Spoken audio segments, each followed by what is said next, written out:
Olá, falamos ao vivo da redação da TV Câmara em Brasília e começa agora mais uma edição do Direto da Câmara. Vamos aos destaques. Na Semana da Mulher, várias proposições são aprovadas para garantir a elas segurança, autonomia e protagonismo. Sessão solene no dia 8 de março expôs as lutas, as conquistas e os desafios para as mulheres no Parlamento. Grupo de Trabalho da Reforma Tributária realiza audiência pública para aproveitar os debates e negociações já ocorridos na última legislatura. E veja também, Comissão Externa dos Rompimentos de Barragens cobra a repactuação da tragédia de Mariana, com mais participação das vítimas e imediata reparação dos prejuízos causados pelo crime ambiental. Agora, no Direto da Câmara.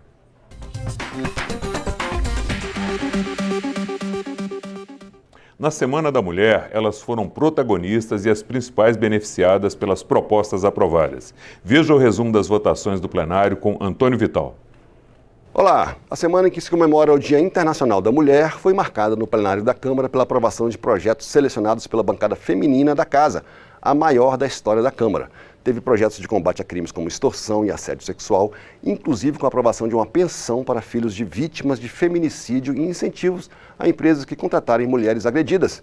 Vamos começar com a criação de um novo crime no Código Penal, com a aprovação do projeto que criminaliza quem cobrar favores sexuais em troca de uma obrigação funcional. Pode ser uma autoridade ou funcionário público, mas abrange também a pessoa que presta qualquer serviço que a coloque em posição de superioridade em relação à vítima pela função que ocupa.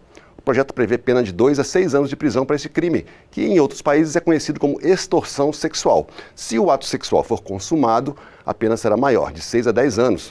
O projeto foi para o Senado. Imagino que todos já tenham se deparado com denúncias de mulheres em situação de extrema vulnerabilidade que, ao entrar num presídio para visitar um filho, visitar um parente, são submetidas a situações como essa, em que o guarda diz que ela não vai entrar se ela não prestar um serviço sexual. É muito importante que esse crime seja tipificado, como já acontece em outros países, e que as pessoas que condicionem a prestação de um serviço público a tamanha atrocidade sejam punidas. Deputados e deputadas também aprovaram a medida provisória que cria um programa de prevenção e enfrentamento ao assédio e violência sexual em todos os órgãos públicos federais, estaduais e municipais, nas escolas de ensino médio, nas universidades e nas empresas privadas que prestam serviços públicos. A medida provisória foi editada no ano passado, ainda no governo Bolsonaro, e originalmente previa a criação de campanha de enfrentamento ao assédio sexual nas escolas. A relatora da MP ampliou o alcance da campanha, com o apoio do atual governo, para todos os níveis da administração pública. E além do assédio sexual, incluiu outros crimes de violência sexual como focos da campanha. Uma das medidas previstas é a capacitação dos profissionais, inclusive professores e funcionários das escolas, para que identifiquem casos de abuso. Outra é a divulgação de canais de denúncia. A medida provisória foi aprovada por acordo, depois que a relatora aceitou mudanças propostas por diversos partidos e deputados.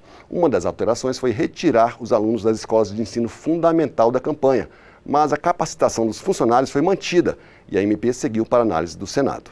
Tudo isso está dentro de um programa de formação para crianças, mas como era um ponto delicado, nós retiramos a educação fundamental. E no fundamental, deixamos a formação continuada para professores e funcionários. A criança, a menina, o menino que é abusado, ele se retrai, ele não quer o toque físico, ele não quer comer.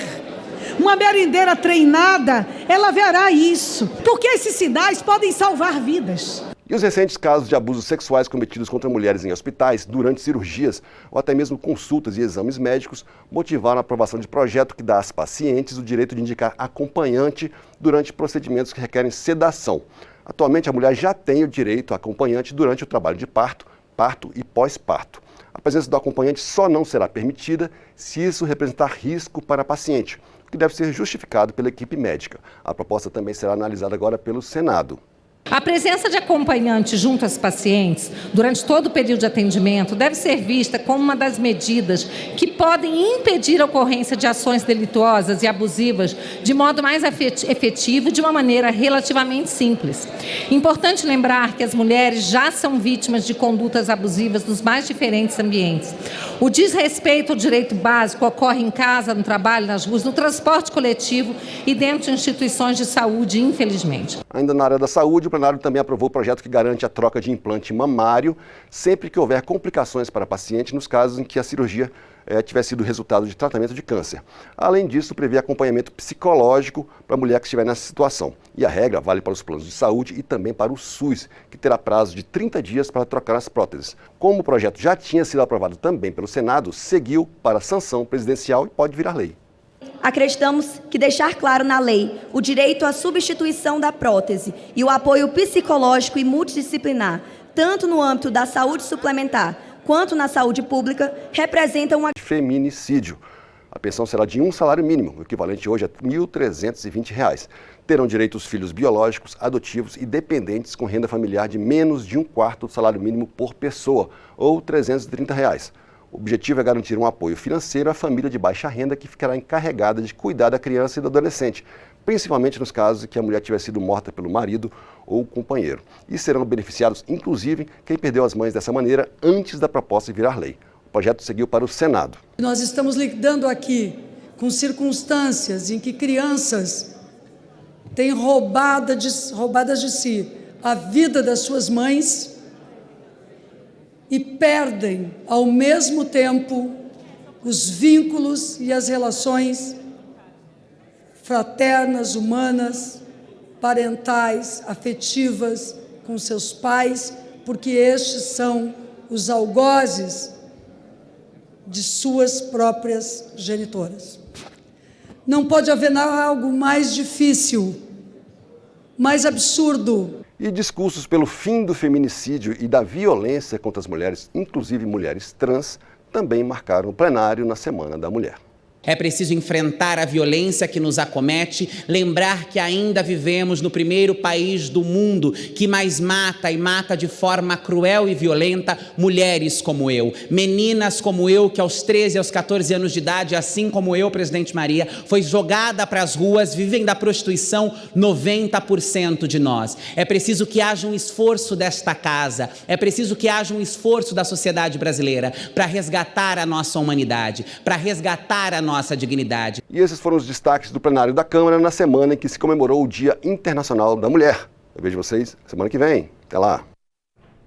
No dia 8 de março, uma sessão solene abriu a palavra às mulheres para expressar seus anseios, suas lutas e suas vitórias. Veja como foi.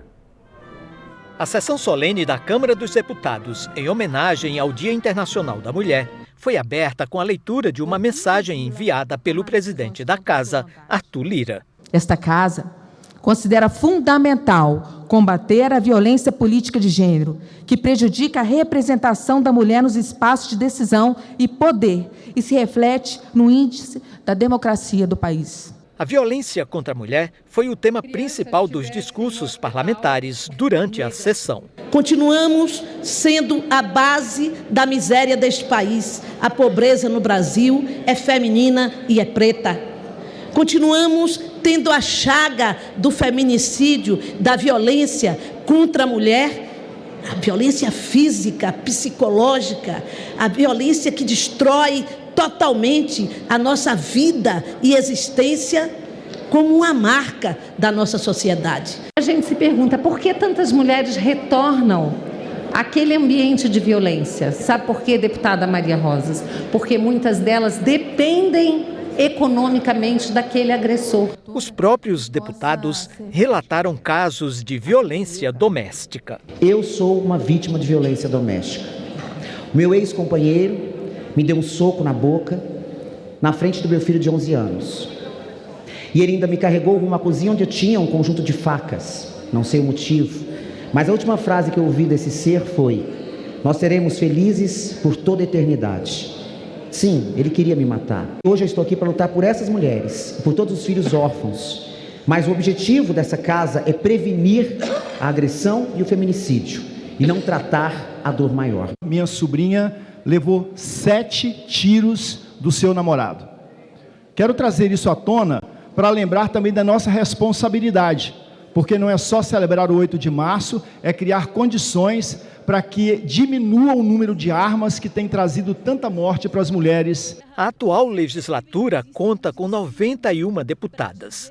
o maior número da história da Câmara. Elas também denunciam a violência de gênero na política. Essa violência política de gênero que nos coloca uma subrepresentação feminina neste parlamento. Aqui na Câmara não somos 18%, mas somos maioria da população brasileira. Nós que lutamos pelo direito de votar, agora lutamos pelo direito de sermos votadas e termos um parlamento que construa a democracia nesse país. Porque a igualdade de direitos entre homens e mulheres, ela não é uma discussão menor. Ela é estruturante para a construção de uma sociedade justa e democrática. Quero reafirmar perante a sociedade brasileira que, enquanto deputada estiver, eu vou defender incondicionalmente o direito da mulher de poder estar em todos os espaços, da necessidade de país das mulheres ocuparem o parlamento nas suas representações, porque isso é matemático.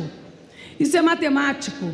Todos os países que têm menos desigualdade têm mais mulheres no equilíbrio dos poderes, principalmente no parlamento. Embora sejamos minoria na Câmara, não falta competência. Para se ter uma ideia, nós mulheres temos uma atuação muito significante. Na última legislatura, desde o dia 1º de novembro de 2019 até o mês de dezembro, conseguimos aprovar 218 proposições de temas de interesse da bancada feminina. A diversidade da atual bancada feminina foi destaque durante a sessão, em homenagem às mulheres. Somos mulheres parteiras, benzedeiras, deputadas, indígena politizada. Nós fazemos o enfrentamento, ainda que não seja garantia às mulheres que sofreram mutilação no tratamento do câncer. Outro projeto que também seguiu para a sanção é o que cria uma campanha nacional para prevenir os riscos da exposição indevida ao sol. Entre as medidas previstas está a redução das alíquotas de impostos incidentes sobre protetor solar. O objetivo é conscientizar homens e mulheres sobre os riscos e facilitar o acesso ao protetor solar. Uma grande transformação na visão da importância da saúde das pessoas em função da exposição ao sol. Algumas modificações foram necessárias para que esse projeto pudesse ser aprovado. Inicialmente, eu gostaria que os bloqueadores fossem entregues gratuitamente à população, mas isso não foi possível. Mas nós conseguimos avançar com a possibilidade de uma lei específica que trate das alíquotas dos bloqueadores. E, ao mesmo tempo, nós estaremos contribuindo com a saúde, principalmente daquelas milhares de pessoas que sofrem de lúpus no nosso país. Outro projeto aprovado cria o selo Empresa Amiga da Mulher, a ser dado a empresas que reservarem pelo menos 2% do seu quadro de pessoal para a contratação de mulheres vítimas de violência doméstica e familiar. Para ganhar o selo, a empresa também terá que garantir salários iguais para homens e mulheres que ocupem as mesmas funções e ter uma política de ampliação da participação feminina nos cargos de direção. O selo também será um dos critérios de desempate em licitações públicas e agora a proposta será analisada pelo Senado. O objetivo do programa é o de reconhecer projetos da iniciativa privada que proporcionem autonomia de mulheres em situação de violência e o de prestigiar empreendedores do setor privado que desenvolvam os melhores projetos de enfrentamento à violência doméstica no âmbito de suas organizações. Além disso, o programa homenageia as empresas que mais destinarem vagas de trabalho a mulheres vítimas de violência doméstica. Por falar em violência contra a mulher, o plenário também aprovou o projeto que institui uma pensão especial para os filhos menores de 18 anos das vítimas de... Somos belas ou recatadas. Não somos recatadas muitas vezes, nem somos e nem estamos no lar, pois temos um pé no chão da aldeia e o outro do lado de cá. Nós somos mulheres que resistem pela força do cantar. Antes do Brasil da coroa, existe o Brasil do cocar. Estou aqui como a primeira mulher negra eleita pelo Estado do Paraná. Isso denuncia, e isso tem que ser dito todos os dias, isso denuncia o nível da desigualdade de raça e gênero e especifica essa região que, infelizmente, é mais impactada pelo racismo estrutural. A senhora, como delegada na Polícia Civil, sabe como é difícil a mulher estar ali. Eu, como policial militar, estar na casa não é fácil. A mulher chegar até coronel é muito mais difícil. As policiais penais que estão aí conquistando todo dia seu espaço e tantas outras. Não podemos deixar que elas sofram violência dentro das instituições que foram criadas para promover a segurança da sociedade. A todas as mulheres trans que pela primeira vez no ano passado conseguiram ser eleitas para esse parlamento. Numa sociedade em que as pessoas trans têm como expectativa de vida somente 27 anos. E a todas as mulheres e meninas que querem participar da política, mas que veem nisso aqui um espaço muito machista e hostil, que nós vamos seguir lutando para combater a violência política de gênero. No mesmo dia, após a solene, já na sessão plenária, na parte dedicada aos discursos, o deputado Nicolas Ferreira fez um discurso usando uma peruca e se autodenominando deputada Nicole, em que afirmou que há homens tentando se passar por mulheres e tentando tomar o lugar delas. O discurso gerou reações em plenário e também fora. Pedidos de punição por crime de transfobia foram protocolados e estão sob análise jurídica da Câmara dos Deputados. O grupo de trabalho que analisa as propostas de reforma tributária em tramitação no Congresso se reuniu para realizar a primeira audiência pública do colegiado e avaliar até onde avançou a discussão na última legislatura. O grupo de trabalho que analisa as propostas de reforma tributária em tramitação no Congresso se reuniu para realizar a primeira audiência pública do colegiado. Um dos convidados foi o secretário da Reforma Tributária do Ministério da Fazenda, Bernard Api.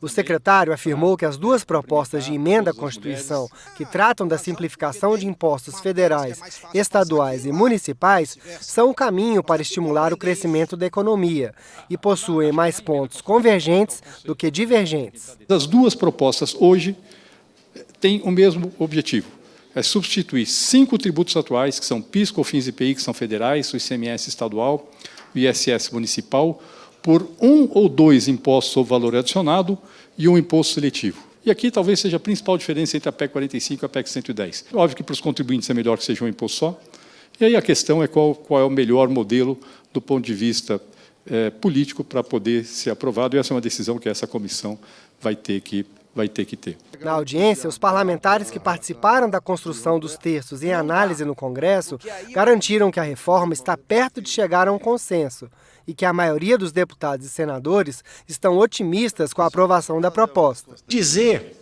que esses debates têm que acontecer aqui na Câmara e no Senado. Essa proposta não é uma proposta do governo, não é uma proposta da oposição, é uma proposta do parlamento. E a nossa missão aqui é fazer as alterações necessárias e nós confiamos plenamente nesse grupo de trabalho para que saia o melhor texto para que a gente consiga aprovar. Eu acho que existe sim um clima hoje, um ambiente para se aprovar a reforma, sobretudo porque a disposição de todos aqueles os apaixonados por esse tema que estão aqui, né? que têm sido defensores e que teimam, né? e não desistir desse tema, né? porque acham que vão mudar estruturalmente a vida dos brasileiros, a vida de cada cidadã brasileira, através da mudança do sistema tributário nacional. A reforma tributária é uma necessidade para esse país, como é também a reforma administrativa. E vejam, o sistema tributário é a forma que os governos têm de arrecadar dinheiro das pessoas, físicas e jurídicas. E o Brasil tem o pior do mundo. E a administrativa é a forma de gastar esse dinheiro, que também é o pior do mundo. É só isso. Então, eu acho que isso revela o nosso senso de urgência com essa matéria. O presidente da Câmara, Arthur Lira, participou de solenidade no 6º Batalhão da Polícia Militar do Distrito Federal, que funciona num prédio da Câmara, e teve sua capacidade de ação reforçada para garantir a segurança dos 3 poderes da República. Lira disse ter a expectativa de que não se repita um episódio como a invasão das sedes do Congresso, do STF e do Palácio do Planalto. O presidente da Câmara, deputado Arthur Lira, disse que as instituições estão atentas para que nunca se repita um episódio como a invasão das sedes dos 3 poderes, no dia 8 de janeiro. Ele falou durante solenidade no Batalhão da Polícia Militar, que funciona num prédio da Câmara e que foi reforçado para garantir a segurança da esplanada. O que mais nos chocou no dia 8, e por diversas vezes nós ouvimos aqui que nunca mais se repetirá, é que a Câmara dos Deputados, como o Senado Federal, o Congresso, nunca fechou as portas para a população do Brasil, nunca. E foi aumentado para dar justamente conforto, adequação de trabalho para esse batalhão que terá importância vital. Eu espero que nunca precise ser usado, comandante Kepler. Eu espero que a gente tenha a civilidade de saber fazer movimentos pacíficos. Todos nós podemos, devemos contestar, cobrar, exigir os nossos direitos. Mas o dia 8 nunca mais vai acontecer no Brasil, porque o Brasil aprendeu de maneira mais fácil ou mais dura para alguns, que a nossa democracia com a união dos poderes, ela permanecerá atenta, alerta e em pé durante muitos anos, por gerações e gerações. Comissão Externa cobra agilidade em repactuação do acordo judicial da tragédia de Mariana, em Minas Gerais. Na primeira audiência pública sobre o tema nesta legislatura, os deputados que acompanham o assunto também exigiram maior participação na negociação dos atingidos pelo rompimento da barragem que contaminou o Rio Doce. Considerado o maior crime ambiental do mundo por várias entidades, o rompimento da barragem de rejeitos no município mineiro de Mariana, no final de 2015, teve um acordo de reparação alcançado relativamente rápido, 5 meses depois. Mas passados 7 anos, só há um consenso entre os atingidos e as autoridades. O acordo é um fracasso completo e, por isso, está sendo renegociado com a moderação do Conselho Nacional de Justiça e o acompanhamento de uma comissão externa da Câmara dos Deputados. A comissão fez audiência pública para ouvir 12 representantes de quem participa da negociação em nome do poder público e de quem busca participar em nome das vítimas do crime. O Conselheiro Nacional de Justiça, responsável pela mediação, esclareceu que no dia 15 de março, todos voltam à mesa de negociação para tentar destravar a reparação, estimada em 65 bilhões de reais, sem contar o que já foi pago e as indenizações individuais, que podem elevar o total a mais de 80 bilhões de reais. Entre os obstáculos está o valor e também os prazos de 40 anos propostos pelas empresas Vale e BHP para o pagamento dessas reparações. Mas Luiz Fernando Bandeira de Mello explica que o consenso é a melhor saída. Eu não consigo imaginar um contexto em que um juiz singular fosse condenar qualquer empresa, ou mesmo as 2 ou as 3 empresas envolvidas, numa conta de 65 bilhões de reais. Não há juiz que dê uma condenação dessa. E digo mais, e se o juiz der, o tribunal reforma. E se o tribunal não reformar, o STJ reforma. E se o STJ não reformar, tente você depois executar um processo desse, executar uma sentença de 65 bilhões de reais. É inexequível, não acontece. Então, o que acontece? O que vai suceder se não tivermos acordo? Essas pessoas que estão hoje desatendidas continuarão desatendidas. O principal diagnóstico contra o acordo atual é que a Fundação Renova, criada pelas empresas para fazer reparações, não cumpre as determinações do Comitê de Órgãos que supervisiona as ações. De 550 decisões, só 19 foram cumpridas. De 42 programas, só 2 saíram do papel. A ideia é que no novo acordo, as empresas deixem de ter o dever de reparar e tenham apenas o dever de pagar aos governos, para que eles assumam as ações.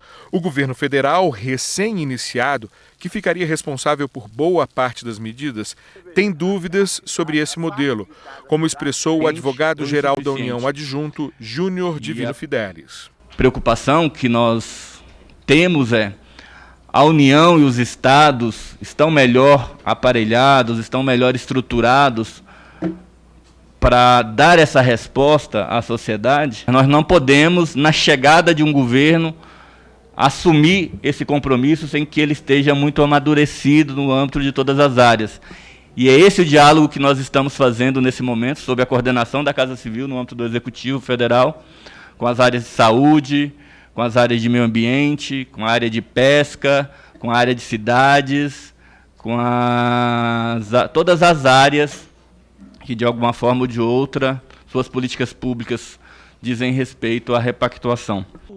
O deputado petista Padre João, mesmo sendo do partido do governo, cobra pressa. Eu entendo, Fidelis, da precaução do governo em relação a ter um tempo para tomar pé. Só que tem atingidos que têm 7 anos. Nós estamos acompanhando isso aqui, não é de hoje.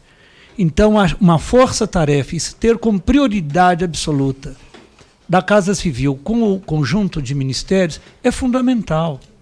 Porque o que a Renova está fazendo com o povo nas negociações individuais é uma coisa absurda. Há um elemento colocando pressão para o fechamento de um acordo. Uma ação judicial no Reino Unido com mais de 400 mil brasileiros representados e julgamento já marcado para abril de 2024. O procurador federal que coordena a ação do Ministério Público Brasileiro, Carlos Bruno da Silva, tem pressa que a questão seja resolvida no Brasil. O acordo na Inglaterra, na realidade, inviabilizará o acordo no Brasil. Infelizmente, porque o pressuposto do acordo na Inglaterra é o fracasso do processo judicial brasileiro. Então, além da terrível dano à imagem do Brasil, é um valor que equivale ao maior acordo ambiental do mundo, equivale em dólar, que é o acordo do Golfo do México, da British Petroleum. Tudo pode ser melhorado. É mais um acordo que prevê um fundo de economia verde na região do Rio Doce, que equivale ao dobro do Fundo Amazônia, O representante do movimento de atingidos por barragens quer assegurar que a pressa não resulte em outro acordo injusto ou inútil e, por isso, quer mais participação das vítimas nas negociações. Segundo Jocely Andreoli, até agora as reparações não chegaram efetivamente aos afetados porque eles não foram devidamente ouvidos e representados e o governo não usou toda a força que tem. Teve um acordo recentemente que foi de Brumadinho, que nós questionamos, falamos dele, mas pelo valor que está saindo em Mariana hoje, comparado com Brumadinho, é uma vergonha. Mariana vai ser um desastre muitas vezes maior. Se comparássemos hoje, pegasse o técnico governo hoje, isso que nós vamos cobrar do novo governo federal, pegasse tecnicamente, fizesse uma análise comparativa dos conceitos usados em Brumadinho para medir e quantificar o valor, e transferisse para o Rio Doce, eu tenho certeza que passa de 200 bilhões, uma cifra que estão falando de 112. O próprio governo federal, a União e os estados pensar em caçar a concessão dessas empresas, porque esse é o mecanismo de pressão. Se a empresa não quer, de fato, reparar o que ela cometeu, ela não tem direito à produção. Representantes dos atingidos deram dolorosos depoimentos à comissão. Empregos perdidos, casas não recuperadas, águas contaminadas, produção agrícola prejudicada. Mais de 7 anos após a contaminação, a bacia do Rio Doce ainda sofre com a quantidade de rejeitos tóxicos que permanece no seu curso até o mar, como na Ilha Brava, em Governador Valadares. Joelma Teixeira testemunhou entre lágrimas e indignação. Eu sou sincero em dizer, gente, que 2015 veio uma camada de rejeito, mas 2020 veio o dobro da camada de rejeito que veio. Eles, não sei onde eles guardaram aquilo, que eles soltaram mais rejeito ainda no nosso rio. Eu falo porque eu vivo das águas do Rio Doce. Para o coordenador da comissão externa que acompanha os 2 grandes desastres com barragens no Brasil, a pressão sobre as mineradoras precisa aumentar, pois enquanto resistem à reparação, distribuem lucros recordes para seus acionistas. BHP Billiton distribuiu 23,5 bilhões de dólares de dividendos. Isso vai dar mais de 105 bilhões de reais. Então, quando ela, junto com a Samarco e a Vale, falam em 65 bilhões para ressarcir um crime como foi aquele, que abalou toda a estrutura da bacia do Rio Doce e o próprio Rio, é mixaria para eles, né? Desses dividendos a gente sabe, eles vão para capital financeiro internacional, os grandes banqueiros internacionais são esses que estão recebendo esses dividendos. E os atingidos estão lá chupando dedo, né? Alguns, inclusive, sem... Aliás, todos. Nenhuma casa foi entregue em Bento Rodrigues ainda, nem em Gesteira. Esta edição do Direto da Câmara fica por aqui. Para revê-la, basta acessar o site que está aparecendo na parte inferior da tela. E você pode entrar nas redes sociais da Câmara. Para isso, basta usar seu celular para ler o QR Code que está aparecendo aqui no canto inferior da tela. Além do acesso às redes sociais, você vai encontrar informações sobre como sintonizar a rádio e a TV Câmara. Aproveite e confira nossos programas, podcasts e outros conteúdos. E não esqueça de deixar seus comentários. Você é muito bem-vindo. Muito obrigado pela sua audiência e um ótimo final de semana.